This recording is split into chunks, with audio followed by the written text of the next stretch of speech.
There we go, recording now. So the theme for this evening's session is a focus on awareness of thoughts and thinking. So that's going to be the theme through the sit. So I'll do a bit of guiding around that. And then that's going to be the focus of the talk as well. So without further ado, why don't we get into our meditation? So just getting yourselves comfortable, whatever you need to do to be warm and comfortable so that you can sit in a stable posture for the next half an hour. Just got my bell ready.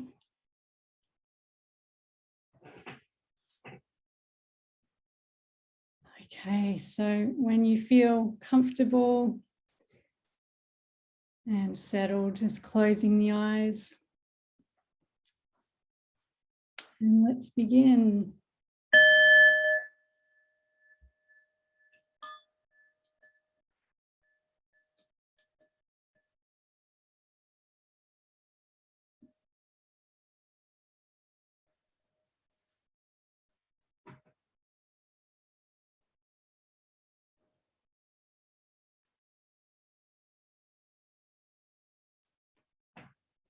So settling into the body, sitting here in your meditation posture.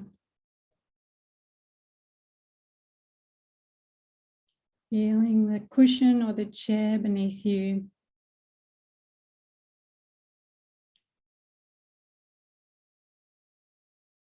And the hands resting in the lap.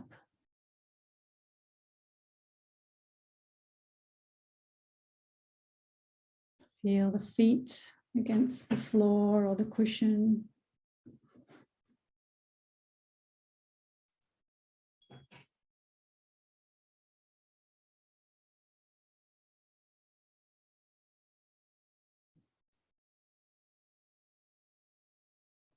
And feeling your posture. This body seated here.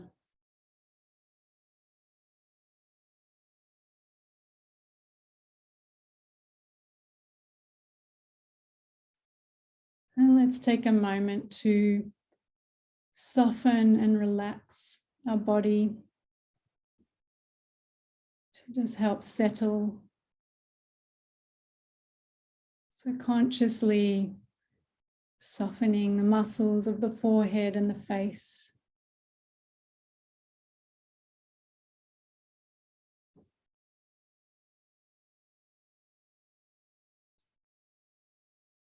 Relaxing the jaw and mouth.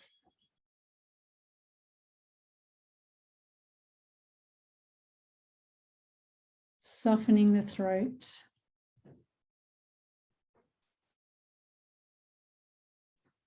Feeling an openness across the chest and the softening of the heart space.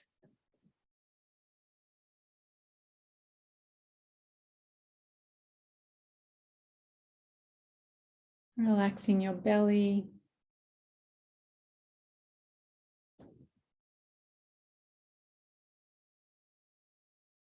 Letting the shoulders and arms drop and relax.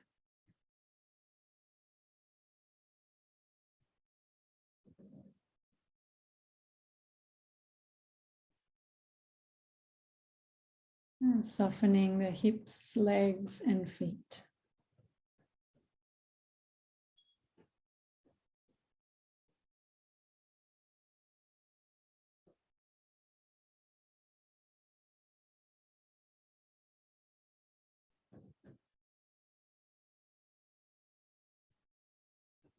And bringing your attention now to the breath in the body.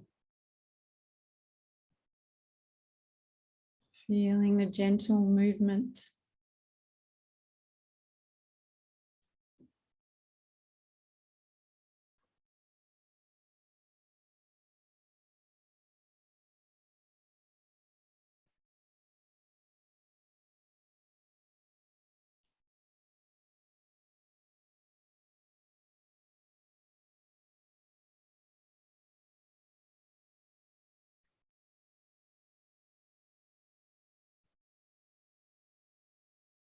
And noticing how the breath can breathe itself. So watching and observing without trying to control or make anything particular happen.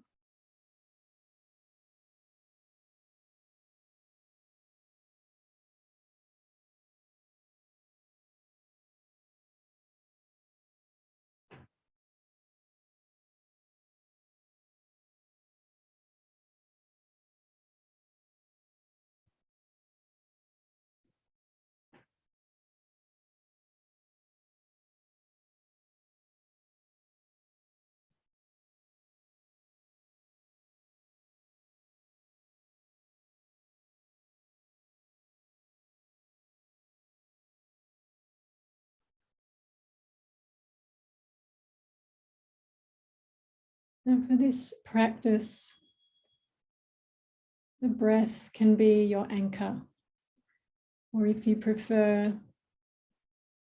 to choose another part of the body, such as the feet or the hands, if that's a better anchor for you. And so if you get lost in story, as soon as you notice, just come back to that anchor in the body.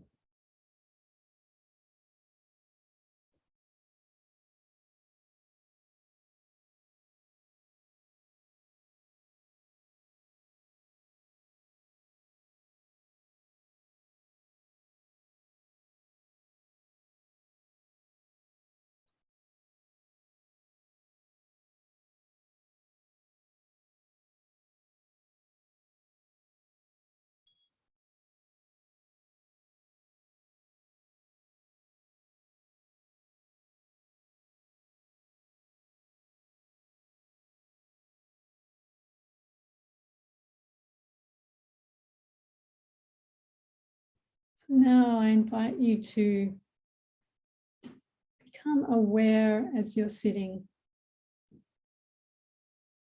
of any thought that you can observe. See if you can notice the beginning of a thought as it pops up.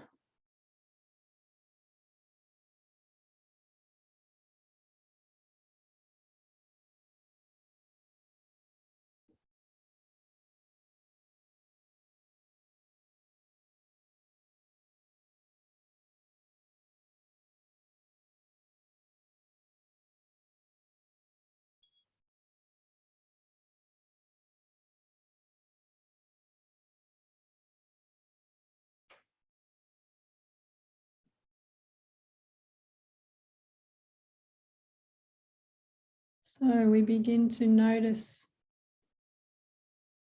as the thoughts arise, and we can observe that thought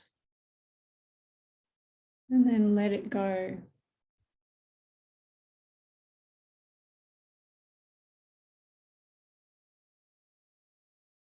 If we get caught up in the thought, the story, and it takes us away, then just come back to the breath, back to the body, and start again.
And importantly, we're not looking to stop or block our thoughts. It's more about becoming the friendly observer of the thought and seeing if you can watch it as it arises and passes away.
And see if you can notice the difference in the quality of your attention when you are the friendly observer of a thought compared to when you get lost in the thought and the mind has wandered into the story.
And notice if you need to come back to the body, if you have wandered away into the thought proliferation, then just come back to the breath or the feet on the floor or the hands in the lap.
As you observe and notice the mind getting caught into a thought,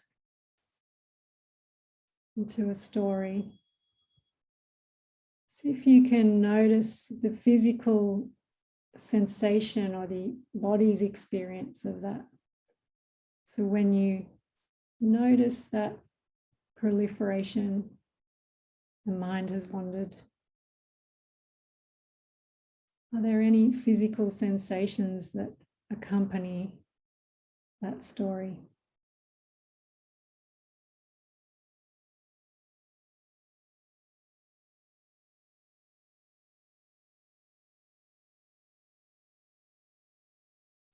And observe that, and then come back to the breath and the body.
Noticing, is there a tension around thinking or having a thought? When the mind wanders into the story, do you notice tension?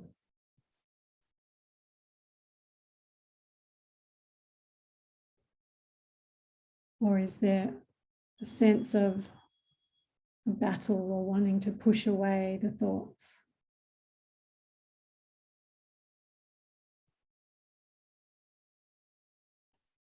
Slight sense of the unpleasant, perhaps. A feeling tone of unpleasant, or perhaps not.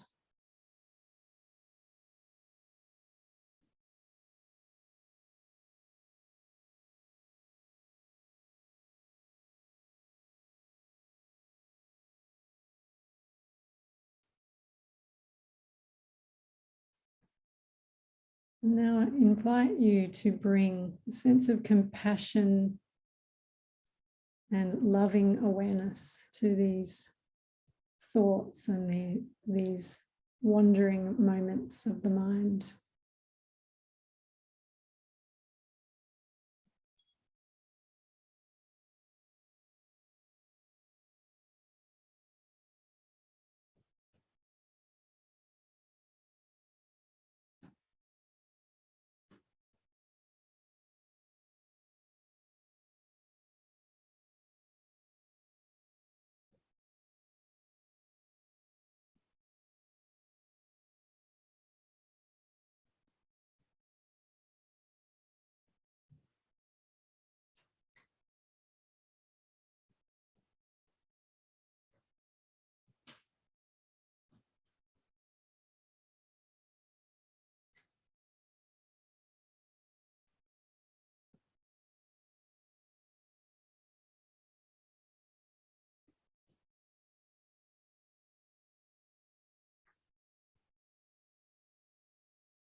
And if you find the mind is very busy or tight, if there is tension, take a moment to relax the mind, relax the brain, all the while bringing loving awareness to the mind.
So this compassionate attention, this loving awareness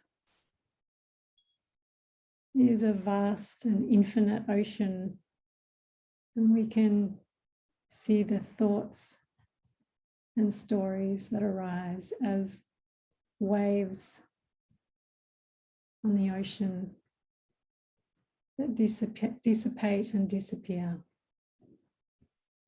back to where they came from.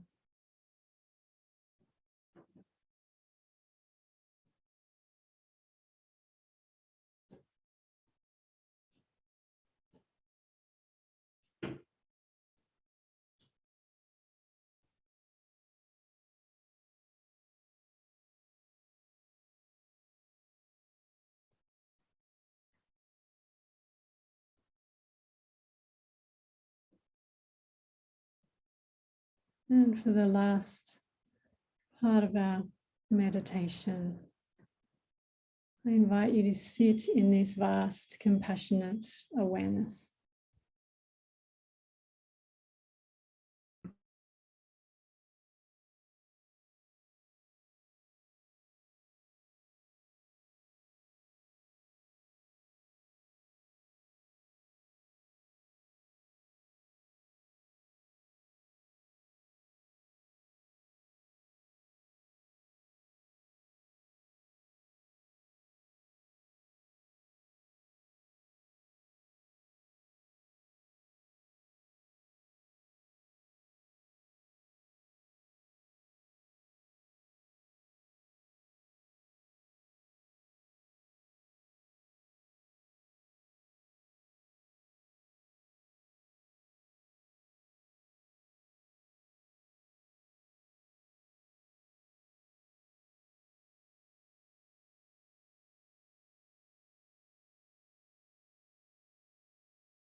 And as we come to the end of our practice together, if you wish to finish with 3 long, slow, deep breaths, you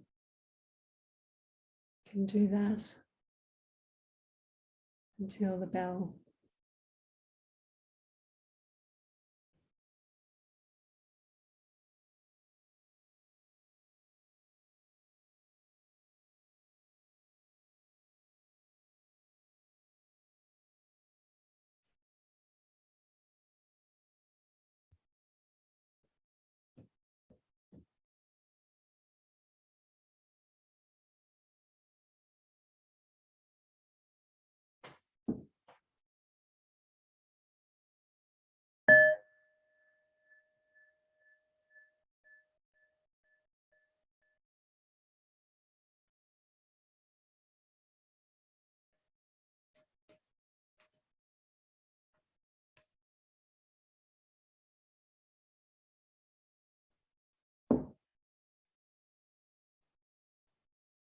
Thanks, everyone.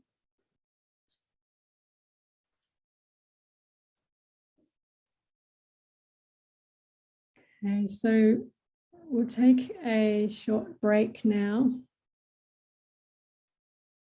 If you'd like to have a stretch or a drink or something, just take about 2 minutes break.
Okay, so coming back to your seat and to the group.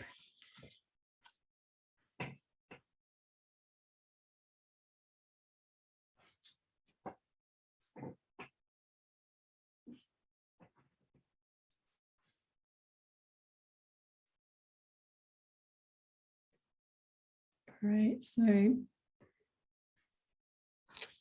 thanks everybody for being there. And the theme, as you got from the meditation, is awareness of thoughts. So that's what I'm going to be speaking about tonight in the Dharma talk.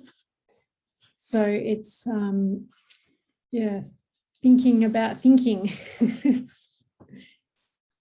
Finding different ways, fruitful ways we can look at and have freedom from our thoughts, especially the unhelpful and the ones that cause our suffering.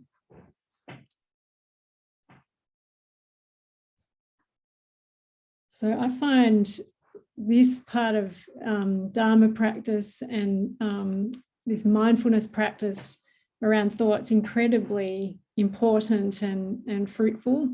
And thoughts and emotions kind of go together for me. You know, they can't have one without the other, really. It's a loop, and you know, they're so powerful in our lives and in our experience and in our potential suffering and stress. So important to get as much clarity and understanding as we can, I think, in how the mind works. So yeah, I was reflecting on this, that it's amazing how attached we are, or we can be, to our own ideas and thoughts. And you know, we have some incredibly creative and wonderful thoughts and, you know, inventions and you know, loving, wonderful thoughts, as well as a whole lot of other less helpful and, you know, much more stressful and difficult thoughts, and then a whole lot of rubbish. You know, don't we just think about a whole lot of stuff every day that's completely useless? And I'm sure you noticed in the meditation, you know, if you're observing your thoughts, that, you know, thoughts just pop up, all sorts of bizarre stuff that you just wonder, how on earth, where did that come from, and why am I thinking about this? it is quite amazing. But it is, those thoughts and worries and fears and, the difficult thoughts really can affect us quite powerfully in our emotional life.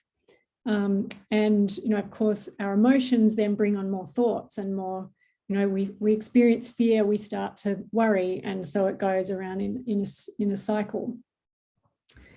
But if you're a meditator, as all of you are, and you've learnt mindfulness of thoughts, it is quite transformative. It's a revelation to learn that our thoughts are not the truth. They're not real, and they're not even ours. They're just bubbles of energy. And even, this at a simple, well, it's not that simple, but at a basic level about having some freedom from our thoughts and emotional reactions. I can remember when I was probably about 18, 19, somewhere there, that a wise friend said to me, you don't have to believe your worries, and you don't have to feel the emotions that they trigger either.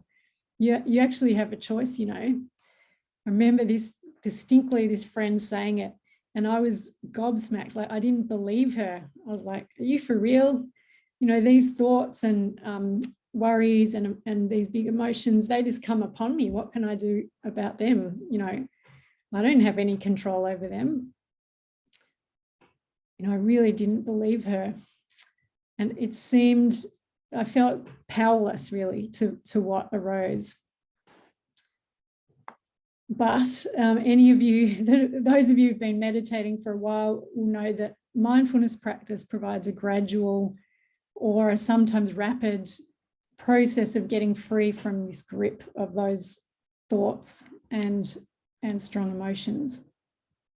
So you start to not buy into them so much, not believe them so deeply, and you learn that you do have the power to shift your attention from an unhelpful thought or a repetitive thought to a more useful, wise thought, or in fact to no thought, and just have a break. Incredibly powerful and important skill.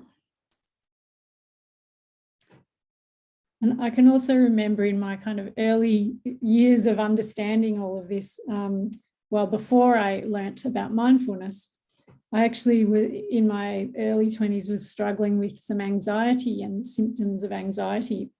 And so I went along to a psychologist who taught me the skill of cognitive behavioral therapy, so CBT. And so this is an interesting example around thoughts, because CBT is about reframing thoughts and shifting them so that they're not so anxiety provoking or, don't cause as much suffering. And so, for example, a worry, so I was a big worrier. So a worry like, I'm going to get sick, could be shifted to or reframed to, I could possibly get sick, but the chance of that happening is pretty slim, given that I was healthy. So, that kind of process of reframing was useful. But then a few years, some years after that, I discovered insight meditation and mindfulness. And what I then learned was that the thought, I'm going to get sick, is not mine. And it's just a fleeting bit of energy that comes along with no substantial truth, no inherent truth. So the thought, I'm going to get sick, or that worry, it's arisen because of causes and conditions. It's come from nowhere. It's appeared because of a number of causes and conditions, but it hasn't got an absolute substance or truth in it. So I don't have to believe it. As my wise friend had said, I have a choice about believing it, and I have a choice about putting my attention somewhere else. So I find it, pretty amazing and fascinating that most of our thoughts are not chosen or designed or premeditated by us. They just appear in our mind. where do they come from? Where do they go? Like, it's really quite fascinating. So how can we be the owner of them, and how can those thoughts be me if they just appeared without me even asking them to? Sometimes we do consciously, obviously, think about things, like I'm currently thinking about this Dharma talk, but so much of our thinking is just random things that pop into our head. So as I mentioned in the meditation, there are some lovely metaphors that can be really helpful in getting a different relationship to our thoughts and emotions as well. So I mentioned the vast ocean, and that the thoughts or emotions are waves that pop up and then pass away, and they can be big waves that really knock you over, or they can be little waves. But in the end, they all go, they all dissipate and disappear. But another metaphor I really like for observing our thoughts is the idea of sitting back and watching your thoughts like it's a theatre or a movie. And I think that's a great example, because like if you sit and watch TV, let's say, you know that it's not true, especially, a fiction drama or something. Just like our thoughts, it's just a story. And you know that as you watch a movie or a TV show or a theatre. But then even, if you watched a documentary, that's ostensibly true, that these are footage of things that actually happened, or you're watching the news. But even then, I bet you watch the news or the documentary with an eye out for bias or half-truths or things that, need to be scrutinized. We don't believe everything we see in the media, that's for sure. And so the Dharma, mindfulness practice allows you to do that with your thoughts as well. There's no objective actual truth, like it is. We need to be wise and mindful to watch what these thoughts are saying, just like the TV news. So I was watching, speaking of TV, we've been watching the Olympics a little bit. My daughter's quite excited about the Olympics. And there's, the story and the kind of image of the famous gymnast, Simone Biles. So she's the best gymnast in the world, leading America, leading the world in amazing skills. And she's just this champion, and she's definitely going to win another gold medal and amazing stuff. And then all of a sudden she's pulled out of the Olympics because she got mental health challenges. So there's this whole story behind this image of her as the champion, of actually a lot of suffering and struggle and pain that, the media never would have shown you. So there's even, so much of what we see, we don't know really what the truth is and what else is going on behind it. And then a couple of other metaphors just to mention that are really very useful also for observing thoughts is clouds in the sky passing and the weather passing. It's a storm cloud or it's a little white cloud. Is another very, very powerful metaphor for observing our thoughts.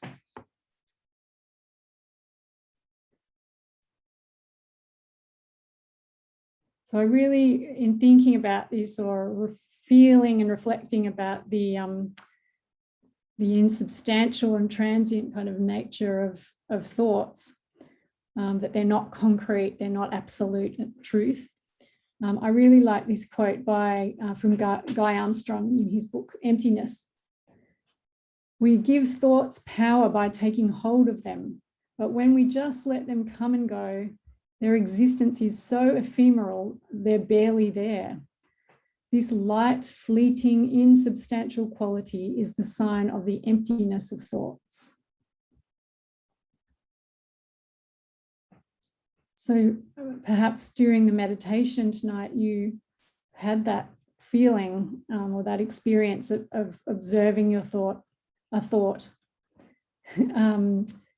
just passing, and just how kind of empty or insubstantial it really is.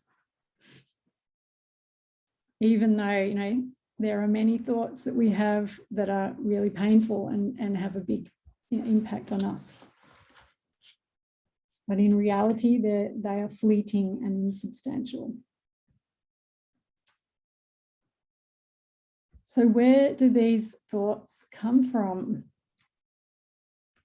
So thoughts they're the result of outside forces. So as I mentioned, mostly our thoughts just pop into our mind and we have reactions to things. Sometimes we consciously think about certain things, or we're working and we're focused on our work or whatever. But a lot of the time, that's not the case. And so if you think about what kind of forces or influences, causes and conditions in the sort of Buddhist language are there on you that bring about certain thinking and reactions. So for example, one Dharma student this week mentioned that she had been really dull in her mind and sleepy and kind of struggling to concentrate in her meditations and thinking, oh God, I'm really struggling and a bit hopeless at the moment with my sitting. And then she went to the doctor and it turns out she had low thyroid and low iron. So the body has a huge impact on our thoughts and quality of thinking and our emotions.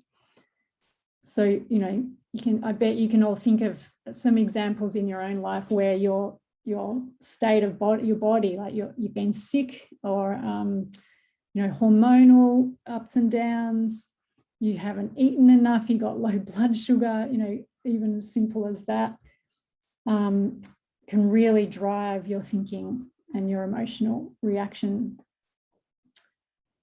And then, there's so many events that are outside of our control that are driving and causing our thoughts. So if you're in lockdown, the sort of thinking that you might be having when you're stuck at home, if you live alone, perhaps thoughts about I'm alone or I'm lonely. But then when lockdown's over and you're out and about with people, those thoughts may not be coming. So there's so many events that drive our thoughts. So if you have a busy mind and, you sit down to meditate and it's chatter, chatter, chatter, do not beat yourself up about it and say, I'm a hopeless meditator. Instead, I think it's very useful to ask what causes and conditions have led to my mind having all these thoughts, to this busyness and the many thoughts.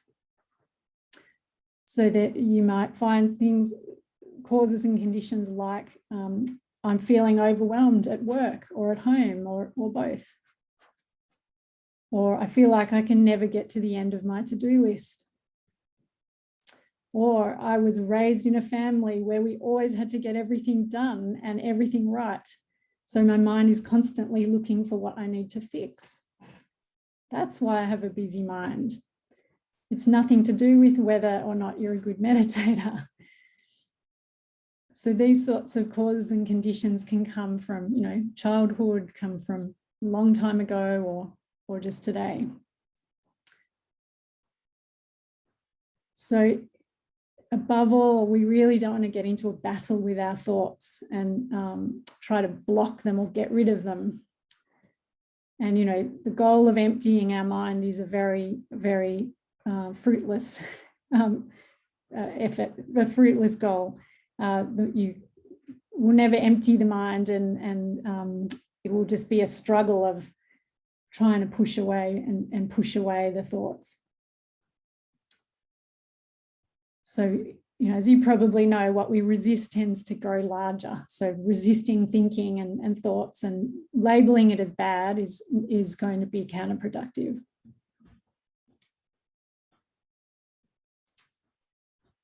So the reason actually for meditation, for our practice, is not to empty the mind or to stop thoughts.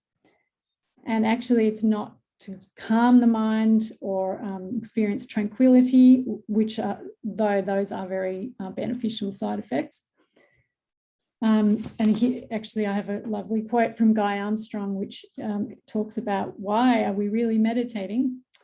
The deeper purpose of meditation is not simply to enjoy moments of calm, as rewarding and meaningful as they are, but to understand deeply how our mind leads us into unhappiness, so that we can stop the activities that lead to those states. So I think that's a really clear and concise, lovely stating of the purpose of meditation. So it's about leading us out of unhappiness or suffering, as you all would know through the Four Noble Truths. And so blocking thoughts and emptying the mind is not what we're on about. It is about seeing into those habits of mind that are leading to suffering.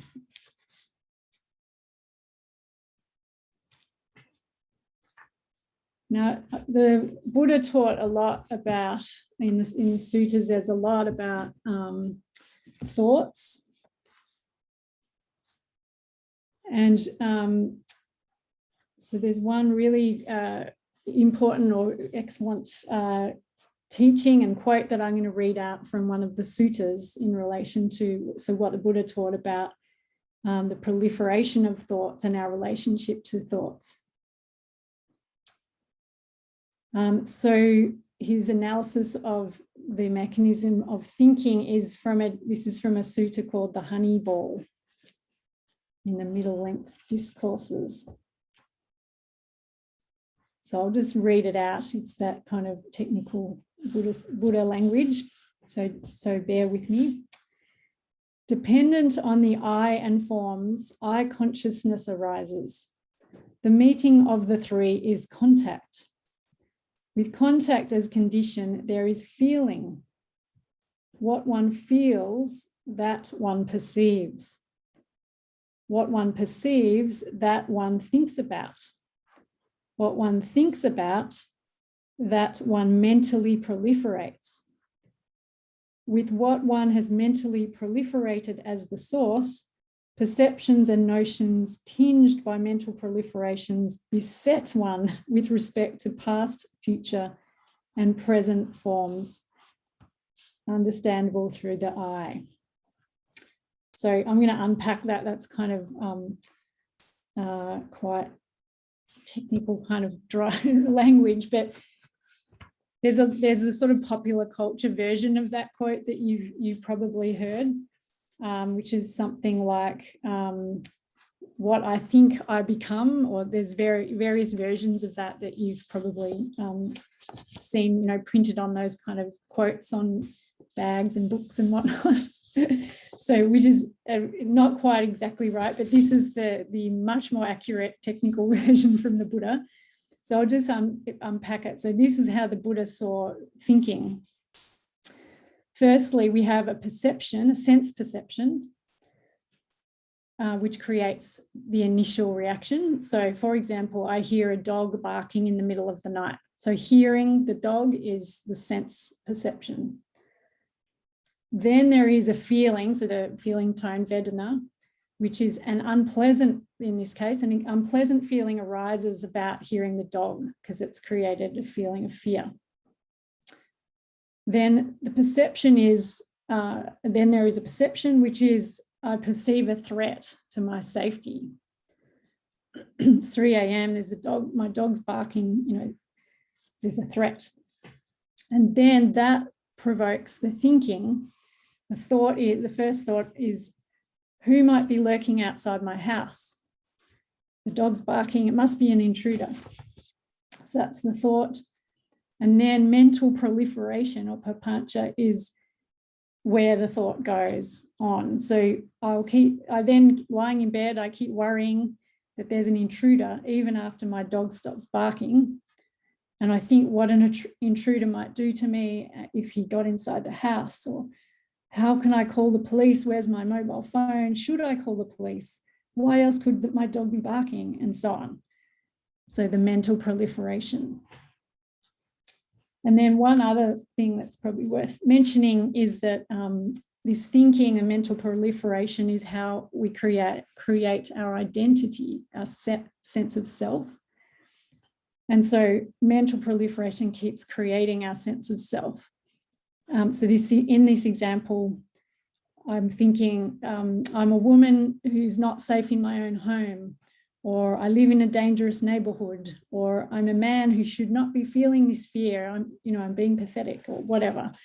Like, there's all sorts of identities that come that we're reinforcing through the thinking. And so finally, I either let go of the thoughts, or I get up and to check what the dog's barking at, and I find that it's a possum. Or maybe I find it's an intruder, who knows? So that mechanism of thinking that the Buddha taught is really important to be able to see that whole cycle that's going. So the Buddha also taught a lot about how our thoughts create action. So what we think about, I think I'm going to do next, is then what we would do. I'm going to go and get a cup of tea, and then we get a cup of tea. So thinking, not always, but often begets action. But we need to be very careful about those thoughts and therefore those actions wise. So this is another reason to be really aware and mindful about our thinking, because it leads to action, which is karma. So our action leads to other actions and so on, and that is effectively what how karma works. This endless cycle of actions one action leading to another and another, and so on. And that karma affects ourselves, but it also affects countless other beings. So as I mentioned before, there's a popular pop culture quote of the Buddha, "What we think we become." So that's also referring back to those, what we think is then what sort of actions we take. But we don't have to take actions, do we? So if we're aware of our thoughts, and are they wise, are they wholesome, are they loving, are they compassionate, we need that sort of discernment to decide whether, the action, should I go and get, it's 8:30 at night, should I go and get a cup of coffee, or will that keep me awake half the night? Or should I go and get chamomile tea, as a kind of trivial example? So thinking about this mechanism of thought, of thinking, and that what we think we become, or at least what we think affects our lives and our actions. This would suggest that if we think positive thoughts, we will become happy, and if we think negative thoughts, we'll become sad. This is only partially true. So thinking alone is not going to determine all of our state of being. So the Buddha's view on positive thinking was that if it violates reality, it's worthless. So if it's not, if it's deluded, then it's not useful. So, for example, you can try to be as positive as you can about something that's really difficult, and use that sort of positive psychology. Oh, it's okay. No, it's not really a huge problem. But if you just deluded and fighting against the truth, it's not going to succeed. So the Buddha sees that it's a combination of our thoughts and our actions and our speech, everything we do. So that's why he teaches ethical living. All of that leads to then our experience of happiness or otherwise. So it's not simply thoughts, it has to be a combination of how we live. So the key is to see try and see bare reality as much as we can, how things really are, and then find a wise way forward with our thoughts and our actions. So I'll just give you an example. At the moment, we are in lockdown here, and so I've got my 8-year-old daughter at home homeschooling. And unlike last year, for some reason, it's really terrible. It's going badly. Last year, she was fine. Now she's really hating it. She doesn't want to do the work. She's resisting everything that we ask her to do, like the various schoolwork. She's bored. She wants to, go and find some friends. She's an only child. She's bored. So I could get all, on the one hand, I could kind of sugarcoat it and bright side and say, she'll be fine. I just need to, make it fun and keep the energy up and it'll all be great. Or on the other hand, I could be really negative and be like, oh no, this is terrible. How are we going to get through the next weeks and weeks of homeschooling? And, we've lost it. We've got no way to control our daughter and she's out of control. I'm sort of channeling my husband a little bit here, who's quite stressed about this. But neither of those are really true. So the wise way forward would be accepting, okay, she's struggling, she's not enjoying it, she's resisting, we're struggling because she's being stubborn and, not doing what we ask. But there's also many positive ways and solutions that we can, and ways we can find to make it more fun and help her to feel more willing and to enjoy it more. And so we need to embrace those. So that would be a wise way forward. That's the middle way. And so in the last couple of minutes, just a couple of conclusions really. That probably the two most useful ways I find to deal with our thoughts and beliefs and decisions that, often we can get into difficult decisions we have to make or challenging thought loops. The really two fruitful ways I find to move forward and get out of that, to make a decision or to move out of those thought loops, is to feel into the body. So feeling in your gut, that gut feeling about what should I do? Is this, is this belief serving me? Is this thinking useful? Is this decision right? Just feel into the body. So the body will always have a truth. So there'll be a tension in the body or a nervousness, or that feeling of discomfort when you're trying to do something or make a decision and it just feels a bit wrong. So your body knows. So I find that is a useful way to seek out that wisdom. So what's a wise choice right now? We'll feel into the body. And then finally, the other most fruitful way to approach thinking and beliefs and decisions about, actions, what should I do next? Should I have the coffee or the tea? Is to use a lens of love and compassion as the guide. So this is really what the Buddha taught, to let love be the driving force. So, if we have a strong belief or we have a big decision, we can ask ourselves, is this leading to actions that are beneficial for everyone and myself, or for the most people as possible, as well as myself? Okay, thank you so much for listening, everybody.